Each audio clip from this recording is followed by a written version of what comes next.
Hi friends, welcome to my YouTube channel. Friends అందరికీ నమస్తే. New Zealand దిగ్గజ క్రికెటర్ మాజీ కెప్టెన్ విలియమ్సన్ అంతర్జాతీయ క్రికెట్ నుంచి తప్పుకున్నాడు.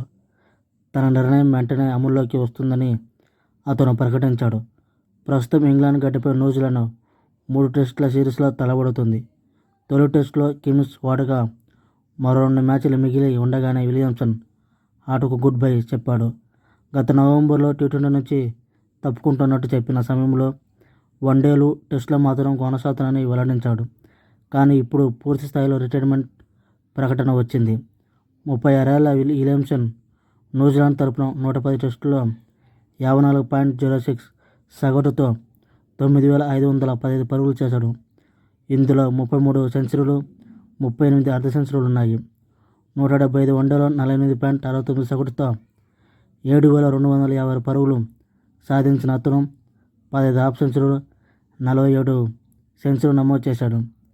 కిమ్స్ తరపున 93 టీ20లో కెన్ 2,573 పరుగులు సాధించాడు.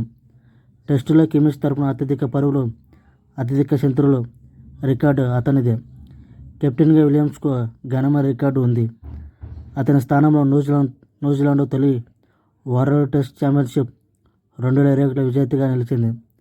కెన్ కెప్టెన్సీలో 2019 వన్డే వరల్డ్ కప్, 2021 టీ20 వరల్డ్ కప్లో ఫైనల్కి వెళ్లి రన్నర్గా నిలిచిన జట్టు 2016 టీ20, 22 టీ20, 2023 వన్డే వరల్డ్ కప్లో సెమీస్కు చేరింది. కెన్ విలియమ్సన్ వీడ్కోలు. అంతర్జాతీయ క్రికెట్కు రిటైర్మెంట్ ప్రకటించిన కిమ్స్ దిగ్గజం. అందరి వాడు కెన్ మామ. ఓకే ఫ్రెండ్స్, ఇంతటితో ఈ వీడియో ముగిస్తున్నా. నచ్చితే లైక్ చేయండి, షేర్ చేయండి, కామెంట్ చేయండి, సబ్స్క్రైబర్ చేసుకోండి. Thank you for watching. Have a nice day.